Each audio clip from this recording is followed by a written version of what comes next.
আসসালামু আলাইকুম।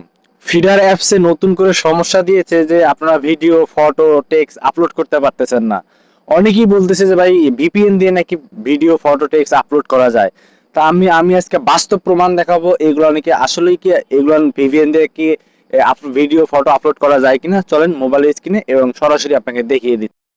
তো প্রথমে চলে আসব আমরা প্লে স্টোরে আসার পর এখানে সার্চ অপশনটা খুঁজে নেবেন। সার্চ অপশনটা খুঁজে নিয়ে এখানে লিখবেন ভিপিএন।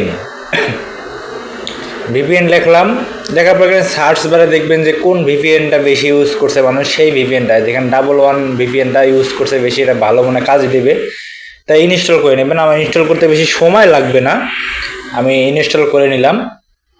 ইনস্টল হয়েও গেছে, বাস 2-3 সেকেন্ডের ব্যাপার। তা আমরা কথা না বাড়িয়ে সেই ভিপিএনটে চলে যাই। ভিপিএনে আসার পর কানেক্ট করব, আমরা ভিপিএনটা কানেক্ট করব। এখানে নেক্সট সাব দিয়ে দেবেন, এখানে অ্যাকসেপ্ট দিয়ে দিবেন, এখানে ভিপিএন প্রোফাইলে বা এখানে সব ওকে করে দিবেন, সব অ্যালাউ করে দিবেন। সোজা কথা যেটা বলে অ্যালাউ করে দিবেন। তারপর এখানে ভিপিএনটা কানেক্ট করে দিবেন। কানেক্ট করার পর সোজা বের হয়ে আসবেন। আসার পর ফিডার অ্যাপসে এটা প্রবেশ করবেন। ফিডার অ্যাপসটা যা আছে এখানে প্রবেশ করবেন। প্রবেশ করার পরে আমরা দেখব যে ভিপিএন দিয়ে কোনো ফটো ভিডিও আপলোড করা যায় কি না। তা আমরা কানেক্ট তো করাই আছে ফিডার ভিপিএনটায়, ভিপিএন কানেক্ট করা আছে।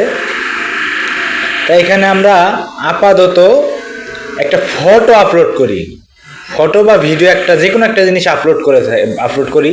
যেহেতু এগুলো আপলোড করাই যাচ্ছে না, এখানে আমি একটা ভিডিও আপলোড করলাম, ইসলামিক ভিডিও। এখানে লিখলাম, না হলে আপাতত দেখলাম যে এটা আপলোড হয় কি না। একটু সময় লাগবে। এই দেখছেন ভিপিএন দিয়েও কানেক্ট হচ্ছে না। তা আসলেই ফিডারের সার্ভার একদমই ডাউন। তা আশা করি সবাই ফিডার অ্যাপসটা ব্যবহার করবেন, এটা আমাদের বাংলাদেশি অ্যাপস। তা ভিডিওটা সম্পূর্ণ দেখার জন্য আপনাদের ধন্যবাদ। চ্যানেলে সাবস্ক্রাইব করে রাখতে পারেন।